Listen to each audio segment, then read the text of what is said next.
Welcome to Bay Sunday. I'm your host, Kenny Choi. We begin with our pitch. If you have a show idea, we would love to hear from you. Go to facebook.com/Bay Sunday and comment to the page. Well, today we've got an interview with a book author, a nonprofit, and Gary Marshall. He talks about his movie Mother's Day. But up first, please welcome Jeff Gillenkirk, author of Bitter Melon, Inside America's Last Rural Chinese Town. So Jeff, tell me a little bit about this book, Bitter Melon. Why this story? Where is this place? And why should people care? Well, first of all, happy Asian Pacific Heritage Month. KPIX Channel 5 had a great event kicking that off last week. And it's great to be honoring our heritage coming from the West rather than the East, and an honor to be part of that. This book came out in 1987 originally. We're in our 6th printing. And it is enduring as a completely, totally interesting town, both for its history and for its current struggles to remain, to preserve its historic legacy.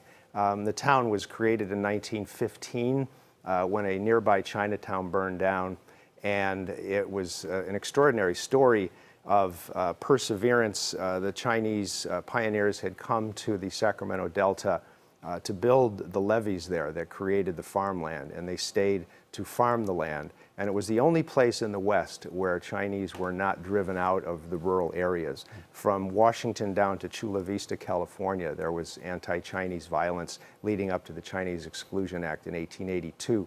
That act was not repealed until 1942. During that time, Chinese in the countryside didn't survive except in the Delta. They had built the economy, they had built the infrastructure, and they stayed, and they built these towns, these absolutely fascinating towns. 3 of them still exist there. 2 of them, the Chinese parts of the town, are sort of ghost towns. But Locke itself, which was built in 1915 as an all-Chinese town, and it remained an all-Chinese town until 1970, had this incredible vitality to it as the center of this agricultural region that the Chinese had built and had worked the land there as the farmers, the labor force, and then the people who supplied all of the rich cultural background to that area. Why is it? I mean, one of the reasons it's interesting is it was because most of the immigrants at that time were single men. The amenities in the town were all geared towards single men. Mm-hmm. So you had gambling, 5 gambling houses in a town of 600 people. You had 5 whorehouses. You had opium dens. You had speakeasies during Prohibition. So all of the ranchers from around there used to come into town as well, the white ranchers. Were there a lot of problems there? They did not. The place was highly regulated by the Chinese Tongs, the leaders of the Chinese society there. And the sheriff, it was an unincorporated town, so it was subject to county jurisdiction. And the sheriff, let's say, was on the payroll, and he kept peace from the outside coming in, and the Chinese kept peace on the inside.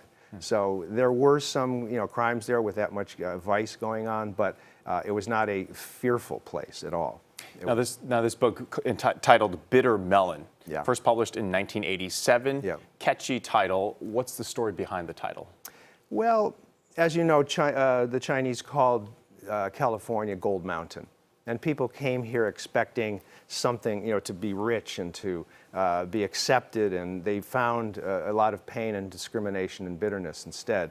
And bitter melon, you order a bitter melon, you think this is going to be a wonderfully great tasting dish, and whoa, yeah, your first taste is wow, that's bitter. But you get used to it, it nurtures you, and it is a meal. And that metaphor for us was something that, it's hard to take, but you're going to live through this. And many of these people persevered. The first generation saved money making $1 a day. And then afterwards, they sent their children to Stanford, to UC. There was one family, it's an extraordinary story, the Chuns. Next door to them was a whorehouse right on Main Street of Locke, and they had 8 children. And I interviewed Lorraine Chung recently and said, what was it like growing up next to a whorehouse? And she said, oh, well, we just played and minded our own business, and we didn't hear anything. 6 of those children went to UC Berkeley. Wow. 2 of them went to some kind of beautician school and became professionals. That's the story up and down the 2 streets of that town.